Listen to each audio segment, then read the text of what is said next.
Bismillahirrahmanirrahim ve bihi nesta'in innehu hayru nasirin ve mu'in ve sallallahu ala seyyidina Muhammed ve alihi tahirin.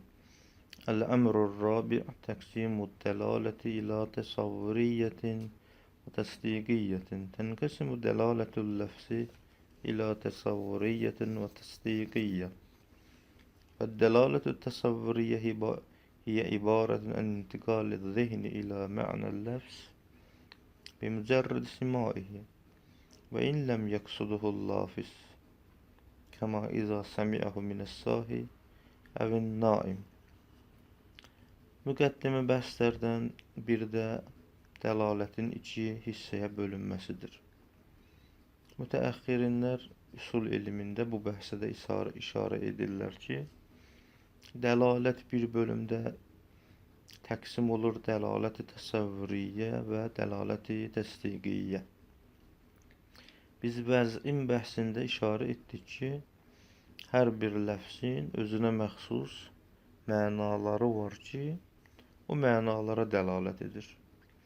Vəz'in ola bilər mənşəi təyini olsun və yaxud da təəyyünü olsun.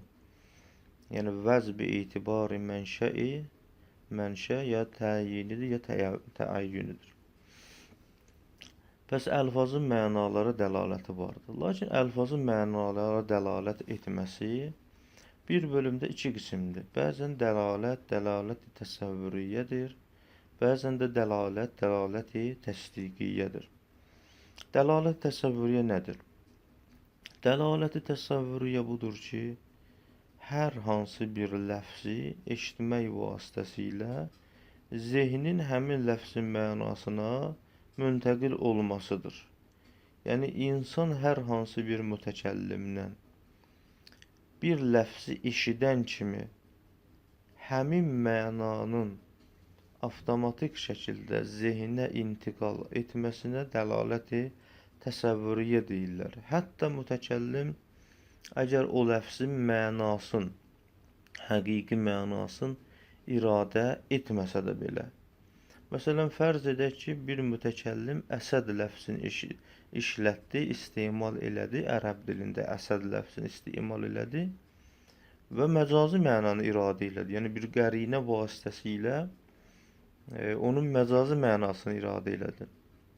Lakin əsəd ləfzi ki, mütəkəllimin kəlməsində eşidildi, qərinə gətirməmişdən qabaq istər-istəməz mütəkəllimin zehni, üzr istəyirəm, müxatəb və müstəmiin zehni onun həqiqi mənasına intiqal tapır. Bu dəlalətə təsəvvüriyyə deyirlər. Mən bir neçə misal vuram. Fərz edək, bir nəfər bizim kənarımızda yatıb, yuxudadır, lakin sayaqlayır, yuxuda danışır. Yuxuda danışır, məsələn, əsəd kəlməsini işlədir, rəcül kəlməsini işlədir. Ondan sonra müxtəlif kəlmələrdən istifadə edir və biz də onu eşidirik. İstər istəməz, baxmayaraq ki, o yuxudadır, o yuxuda işlətdiyi kəlmələrin mənasını iradə etməyib. Lakin ağzında hallandırır. Rəcül kəlməsi deyir, əsəd kəlməsi deyir, insan kəlməsi deyir. Burada hər bir ləfzi ki, biz eşidirik, avtomatik şəkildə zehnimiz həmin ləfzlərin mənasına müntəqil olur və zehnimizə həmin ləfzin mənaları gəlir. Burada dəlalət vardır, lakin dəlalət təsəvvüriyyədir. Ləfzin mənaları zehinə gəlir, baxmayaraq ki, mütəkəllim o ləfzlərin mənasını iradə etməmişdir. Bu dəlalətə terminoloji baxımdan dəlalət təsəvvüriyyə deyilir. Yəni, intiqal-ı zihin ilə mə'nəl ləfz bimücərrədi simaih və illəm yəqsuduhu lafiz. Yəni, zihnin ləfzin mənasına intiqal tapması onu eşidən kimi, onu eşidəcək. Baxmayaraq ki, o ləfzi tələffüz eləyən şəxs onu iradə eləməyib və qəsd eləməyib. Və yaxud da bir nəfər, məsələn, rəcül kəlməsi demək istəyirdi rəcül barəsində danışsın. Birdən dilinə, məsələn, imrəə kəlməsi gəldi. Səhv elədi. rəcül kəlməsinin yerinə imrəə kəlməsi dilinə gəldi. İstər-istəməz imrəə kəlməsi zehnimizə gələn kimi qadın məfhumu zehnimizdə hallanır. Tələffüz edən kimi onun mənası zehnimizə gəldi. Bir halda ki, bu səhv eləyir, bu başqa bir söz demək istəyirdi. Hər halda burada da dəlalət-i təsəvvüriyyə vardır. Bu dəlalət-i təsəvvüriyyə. Bir növ dəlalət də vardır, o dəlalətin adı dəlalət-i təsdiqiyyə deyilir. Dəlalət-i təsdiqiyyə nədir? Dəlalət-i təsdiqiyyə biraz fərqlidir. Dəlalət ilə təsdiqiyyə budur ki, ləfz bir mənaya dəlalət eləyir. Bundan əlavə mütəkəllim bunu deyəndən sonra, bu ləfzi işlədəndən sonra sami yəqin edir ki, bilir ki, həqiqətən mütəkəllim bu ləfzin mənasını iradə edib və qəsd edib və qəsd və iradə ilə bu ləfzi bu mənada istimal edir. Burada dəlaləti təsdiqiyyədir. Dəlaləti təsdiqiyyənin təbii ki, bir sıra şərtləri vardır. Dəlaləti təsəvvüriyyədə hər bir şəxs lüğətə alim oldu, onun zihnində bu dəlaləti təsəvvüriyyə yaranacaq. Yəni, əgər mən ərəb dilini bilirəmsə, hər hansı bir ərəb kəlməsini eşitdim, istər-istəməz onun mənası mənim zehnimə gələcək. Dəlaləti təsəvvüriyyədə bu miqdar kifayət eləyir. Rus dilində bəzi lüğətləri əgər bilirəmsə, mütəkəllim o rus kəlməsini işlədən kimi istər-istəməz onun mənası mənim zehnimə müntəqil olacaq. Amma dəlalət təsdiqiyyədə belə deyil. Mən nə vaxt deyə bilərəm ki, mütəkəllim ki, bu kəlməni işlətdi, bu kəlmənin mənasını iradə eləyib, qəsdlə və iradə ilə istəyib ki, bunu saminin, müxatəbin zehnində hallandırsın. Burada bir neçə şərt vardır. Birincisi budur ki, mütəkəllim gərək elə birinci təsəvvürdə olduğu kimi lüğətə elmi olsun. Məsələn, mən bilim ki, ərəb dilində əsəd ləfzinin mənası nədir? Lakin bu kifayət deyil. Bu birinci şərtdir ki, gərək o olsun. İkinci budur ki, mən biləm ki, mütəkəllim bəyan və ifadə məqamındadır. Ki, yəni bu əsəd kəlməsini işlətməklə hər hansı bir şeyi mənə çatdırmaq istəyir, mənim üçün bəyan eləmək istəyir. Üçüncü məsələ budur ki, gərək ciddi olsun. Bəzən bir nəfər mütəkəllim danışır, özü də bəyan məqamındadır. Mən də bunu işlətdiyi kəlmələrə elmim var, lüğəti bilirəm. Amma ləfzin, dediyi ləfzlərin həqiqi mənasını iradə eləməyib. Bəlkə burada zarafat məqsədi ilə hazilən bunu eləyib. Əgər hazilən olarsa, burada dəlalət təsdiqiyyə yaranmaz. Məsələn, fərz edək ki, gəlib deyir ki, rəəytu əsədən, mən şiri gördüm. Mən şiri gördüm, amma bunu zarafata deyir. Burada dəlalət təsdiqiyyə yaranmır. Dəlalət təsdiqiyyədə mütəkəllim gərək ciddi olsun və nəhayət dördüncü şərt də budur ki, mütəkəllim həqiqi mənanın xilafına qərinə nəsb eləməsin. Məsələn, rəəytu əsədən belə deyəndə istər-istəməz zehinə həmin o heyvan-ı müftərəs gəlir, o şir gəlir zehinə.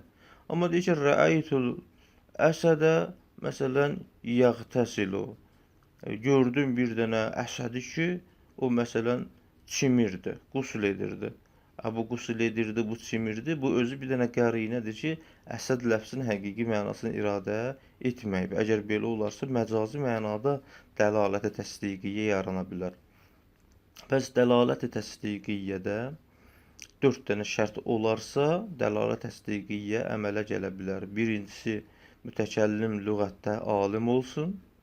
Mütəkəllim xeyr, yəni sami. Sami, o mütəkəllimin işlətdiyi lüğətə alim olsun. Mütəkəllim bəyan və ifadə məqamında olsun. Ciddi olsun və həqiqi mənanın xilafına qərinə nəsb eləməsin. Bu dəlalət-i təsəvvüriyyə və dəlalət-i təsdiqiyyə. Buyurur ki, əl-əmrur rabi'u təqsimud dəlaləti ilə təsəvvüriyyətin və təsdiqiyyətin. Dördüncü əmr bu barədədir ki, biz istəyirik dəlaləti iki qismə bölək, təsəvvüriyyə və təsdiqiyyə. Tənqəsimu dəlalətul ləfz ilə təsəvvüriyyətin və təsdiqiyyətin. Ləfzin dəlaləti iki qismə bölünür: təsəvvürü və təsdiqi. Fəd-dəlalətü təsəvvüriyyetu hiyə ibarətun ən intiqal zehn ilə mə'nəl ləfz. Dəlalət təsəvvüriyyə budur ki, zehin intiqal tapır, yönlənir ləfzin mənasına ilə mə'nəl ləfz bi mücərrədi simaihi. Bi mücərrədi, yəni bu onu eşidərkən istər-istəməz zehin o ləfzin mənasına müntəqil olur. Və in ləm yəqsuduhu lafizu. Gərçi lafiz, yəni o ləfzi deyən, o ləfzi tələffüz edən, o ləfzin mənasını qəsd etməmişdir. Amma burada dəlalət təsəvvürüyə yaranır. Kəma iza səmi'əhu minəs-sahi əvin naim. Necə ki, əgər bir nəfər bu ləfzi eşidə səhv edən bir şəxsdən, yəni bir nəfər səhv edib rəcül kəlməsinin yerinə məsələn başqa bir kəlmə deyib. O kəlməni səhv desə də belə istər-istəməz o ləfzi eşidən kimi onun mənasına bizim zehnimiz müntəqil olur. Əvin naim və yaxud da yuxuda olan bir şəxs sayaqlayır, danışır. Hər hansı kəlmə onun ağzından çıxdı, biz onu eşidən kimi dərhal onun mənasına zehnimiz müntəqil olur. Bu dəlaləti təsəvvüriyədir.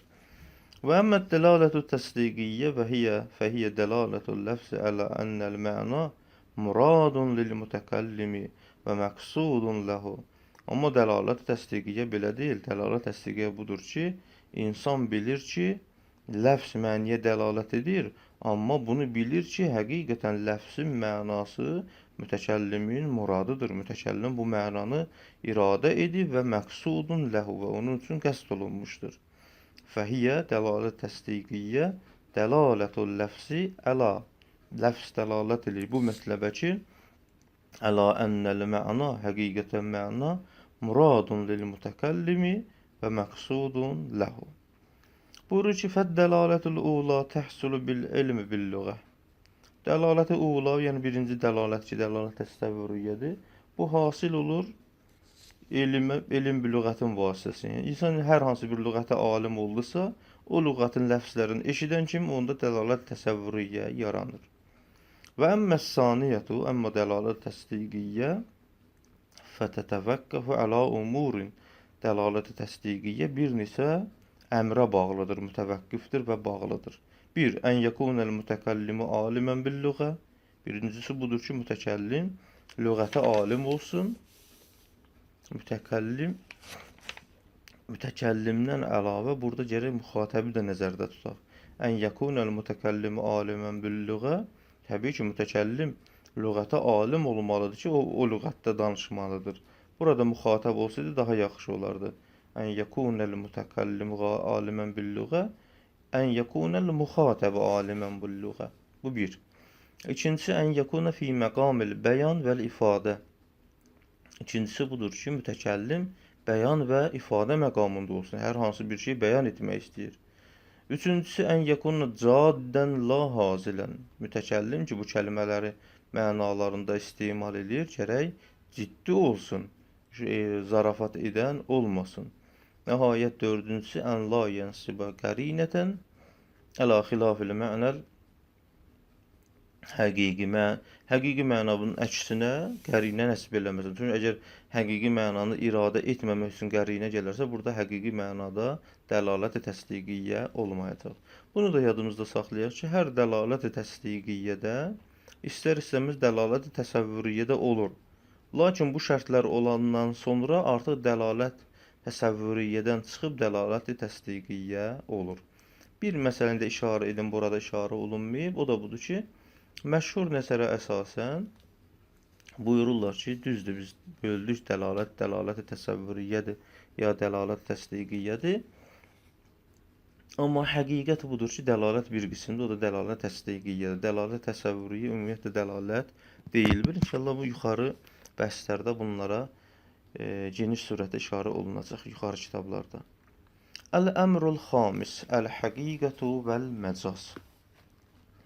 5-ci əmr bu barədədir ki, həqiqət və məcaz barəsindədir. Baxın, deyildi ki, ləfz mənəyə dəlalət edir. Hər bir ləfzin özünə məxsus mənası var ki, o mənaya vəz olunur və o mənəyə dəlalət edir. Əsl budur ki, hər bir kəlmə, hər bir ləfz özünün vəz olunduğu mənada istemal olunsun. Amma bəzən görürsən ki, ləfz özünün həqiqi mənasında istemal olunmur. Əgər ləfz öz vəz olunduğu, təyin olunduğu mənada istemal olunarsa və əslində budur ki, belə olsun. Hər bir kəlməni biz gərək öz mənasında istemal edək. Hər bir ləfzi gərək öz mənasında istemal edək. Əgər hər hansı bir mütəkəllim ləfzi özünün həqiqi mənasında istemal edərsə, bu istemala terminoloji baxımdan deyilir əl-istemalul həqiqi. Bəli, istemalul həqiqi nədir? İstemal həqiqi odur ki, ləfz öz mövzuləhində, öz mənasında ki, o məniyə vəz olunub, o mənada istemal olunsun. Bu surətdə istemal həqiqi olur. Bəzən də ləfz gəlir, istemal olunur, amma fi qeyri mavuzi ələh.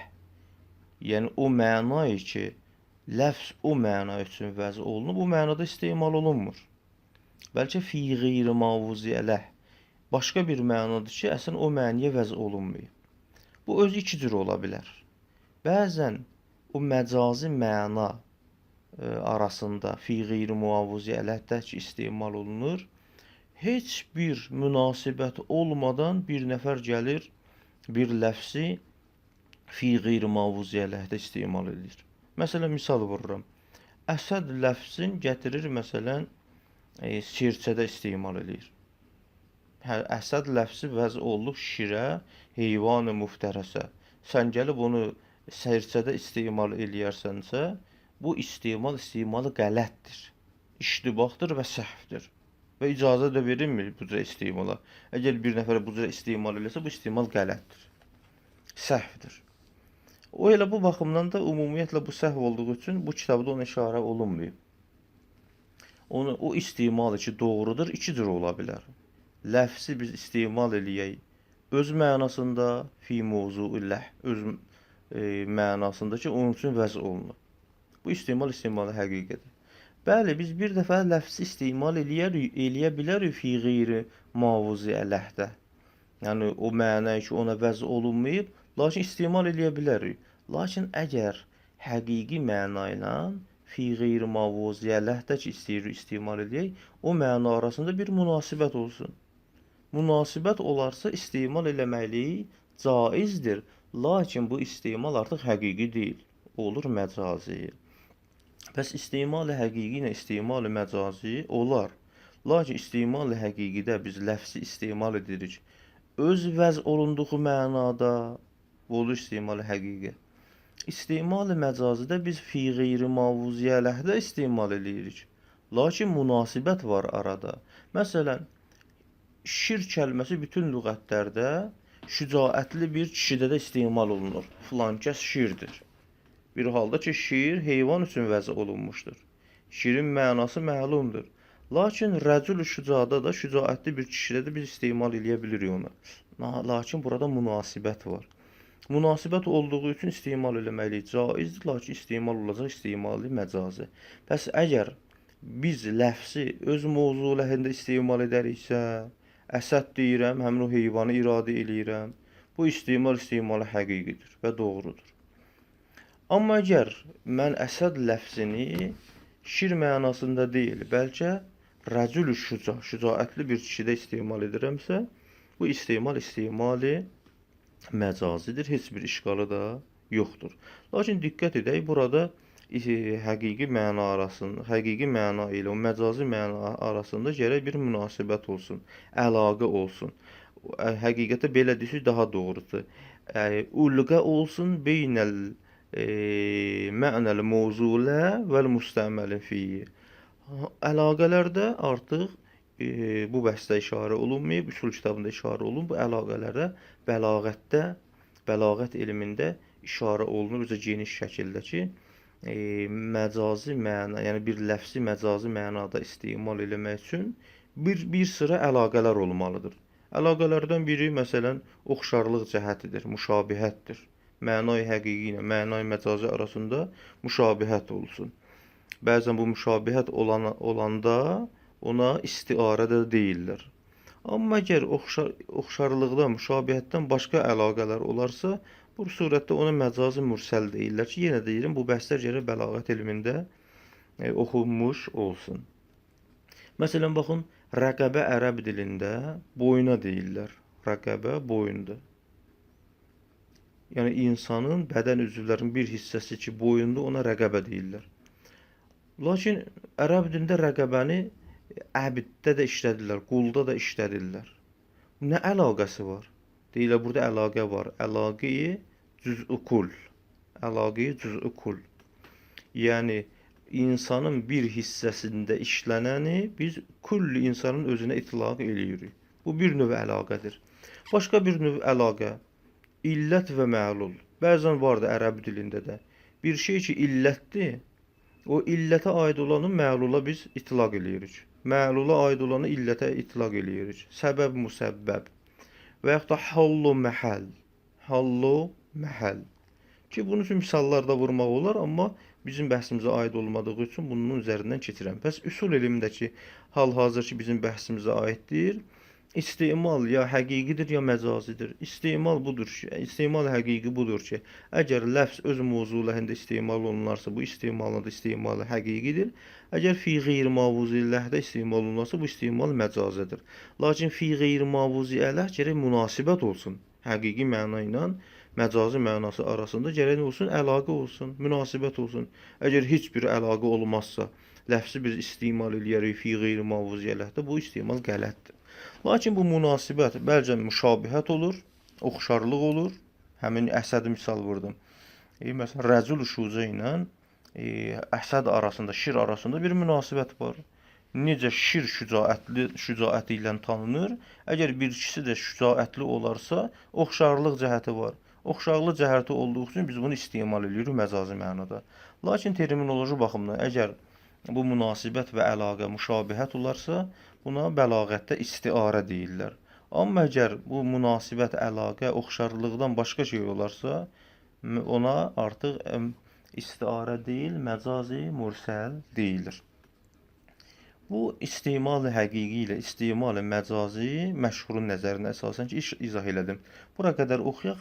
Xilaf-ı məşhurda bir dənə nəzəriyyə vardı, mütəəxxirəndən bir sıra böyük alimlər onu qəbul ediblər. O cümləni Ağay Subhani özü, İmam Xümeyni rəhmətullah təala əleyhi özü bunu qəbul ediblər. Ona da işarə edəcəyəm.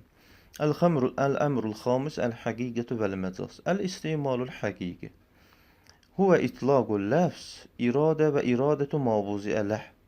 İstimal-i həqiqi odur ki, ləfz itlaq olunsun, istimal olunsun və həmin ləfzin vəz olunduğu məna iradə olunsun. İtlaqul ləfz, ləfz itlaq olunur, yəni istimal olunur və iradətu ma, o məna iradə olunur ki, ləfz vuziə ləhu. Ləfz o məna üçün vəz olunur. Nə kimi? Kə itlaq ilə əsəd və iradətul heyvanul muftərəs. Və iradətul heyvanul muftərəs. Əsəd ləfzi itlaq olunsun, istimal olunsun bir kəlmədə. Məsələn, rəaytu əsədən. Və onun həqiqi mənası da iradə olunsun. Həmin heyvan mənası da iradə olunsun. Bu olur istimalı həqiqi. Və əmməl istimalul məcazi, amma məcazi istimal o nədir? Fəhuvə istimalul ləfz. Ləfzi istimal eləyirsən, amma fi qeyri mavudi ələh. Ləfzi o mənada istimal edirsən ki, ləfz o məniyə vəz olunmayıb. Bu cürə olar, olmaz axı. Deyir, xeyr, olar, amma məvcudu ulqə, məvcudu ulqətin beynəl mövzu illəhi vəl müstəməli fihi. Buyurur ki, ləfz istimal olunur qeyri-mavuziyyələhdə, lakin burada əlaqə mövcuddur. Nə ilə? Beynəl mövzu ilə, o məni ilə görə ləfz o məniyə vəz olunub, beynə o məni ki, əl-müstəməli fihi. Necə əlaqə olsun? Buyurur ki, bi-ihdəl əlaiqil musəvviqə. O bir dənə o əlaqələrin biri ilə ki, o əlaqələr musəvviqə, yəni mücəvvizə. Bizə icazə verir ki, biz ləfzi fi qeyri-mavuzə ələhdə istimal edək.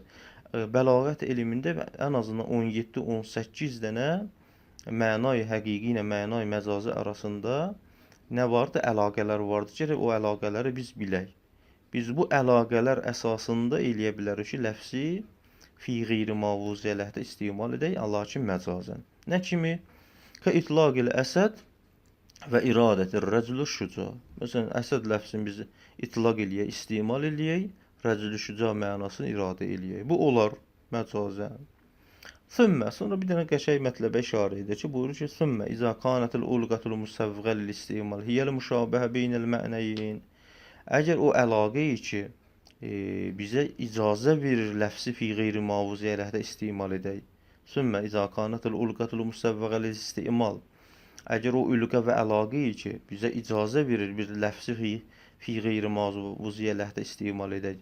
Əgər bu əlaqə hiyəl müşabəhətə beynəl mə'nəyin, o iki məna arasında olan müşabihət olarsa, oxşarlıq olarsa, terminoloji baxımdan fəyutlaqu əleyhil istiarə.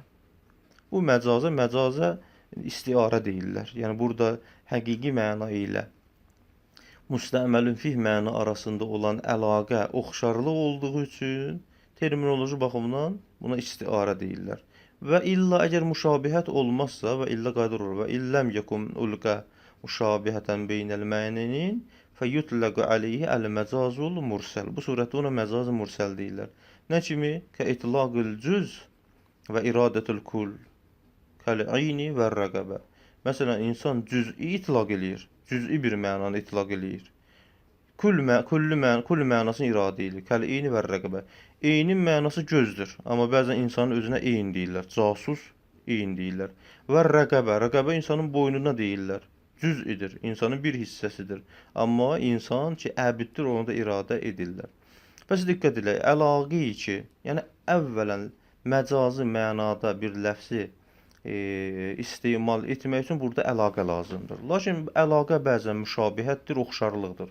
Həqiqi məna ilə məcazi məna arasında oxşarlıq var. Əsəd kimi. Rəcülü şücaətlidir, əsəddə şücaətlidir. Oxşarlıq olduğu üçün biz istimal edirik. Burada bu istimal məcazi olur, lakin terminoloji baxımdan əlaqə, müşabihət olanda ona istiarədə deyirlər. Elə bu, bəlağətdə bəhs olunsun. Amma bəzən də əlaqə oxşarlıq deyil. Başqa müsəvviqatdandır, əlaiqi müsəvviqədəndir. Bu surətdə ona məcazi mürsəl deyirlər. Məsələn, cüzbi bir mənanı itlaq eləyirsən, kulli iradə eləyirsən. Eyn və rəqəbə kimi. Buyurur ki, haza huvə tərifül məşhur lil məcaz. Bu məcazın məşhur tərifidir ki, məşhurun nəzərində belədir ki, istimalı məcazi nəyə deyilir? Və huna nəzərun axər muvafiqun lit-təhqiq və hasiluhu. Burada başqa bir nəzər də vardır. Mənim öz təhqiqimlə müvafiqdir. Yəni mənim öz nəzərimdə məcazın bu ikinci tərifi mən üçün uyğundur. Və hasiluhu. Mən xülasəsini deyirəm, inşallah tətbiq alsın gələn dərsimizə. Biraz diqqət olunasıdır. Buyurur ki, istəyir istimal həqiqi olsun, ya istimal məcazi olsun. Deyir ki, istəyir ki, məsələn, sən əsəd ləfzin rəcül şücada istimal elə məcazən və yaxud da həmin o heyvan-ı müftərəsdə istimal elə. İstimal istəyir həqiqi olsun və yaxud da məcazi olsun. Hər iki surətdə məşhurun xilafınadır bu. İmam Xümeyni rəhmətullah təala əleyh də bu nəzəri qəbul edir. Ağay Subhani də ki, imamın tələbəsidir. Buyurur ki, istəyirsən əsəd ləfzini heyvan-ı müftərəsdə, həmin şirin mənasında istimal elə, ya da ki, rəcül şücada istimal elə. Hər iki surətdə ləfz özünün həqiqi mənasında istimal olunur. Lakin bir dəfə həqiqətən, ikinci dəfə iddiaən. Yəni bir şəxsi ki, əsəd ləfzini rəcül şücada istimal edir, həqiqətdə bu rəcül şücanı əsəd bilir. Yəni onun nəzərində rəcül şüca həqiqətən əsəddir, şirdir. Onu şir kimi təsəvvür edir, o mənada istimal edir. Lakin iddiaən, nəinki həqiqətən. Diqqət edək. Məsələn, mən əsəd ləfzini əgər heyvan-ı müftərəsdə istimal edirəmsə, həqiqətən heyvan-ı müftərəsi əsəd bilirəm, onu da istimal edirəm. Şir, yəni onun həmin o heyvan əsəd ləfzinin mənasıdır. Bəzən də əsəd ləfzini istimal edirəm heyvan-ı müftərəsdə deyil, bəlkə rəcül şücada. Yəni həqiqətdə mən rəcül şücanı da əsədin müstəqlarından bilirəm. Onu şir kimi tanıyıram. Lakin məcazən və iddiaən, həqiqətən belə deyil. Bu surətdə deyirlər ki, həqiqətdə ləfz-i əsəd istemal olundu rəcül şücada, lakin istemal eləyən mütəkəllim rəcül şücanı da əsədin müstəqlarından biri bilir. Buna şahid olan ərəb dilində şiirlər də vardı ki, inşallah gələn dərsimizdə bunu təkrar edəcəm və mətni də oxuyacağam. Və sallallahu ala seyyidina və nəbiyyina Muhammed və alihi tahirin.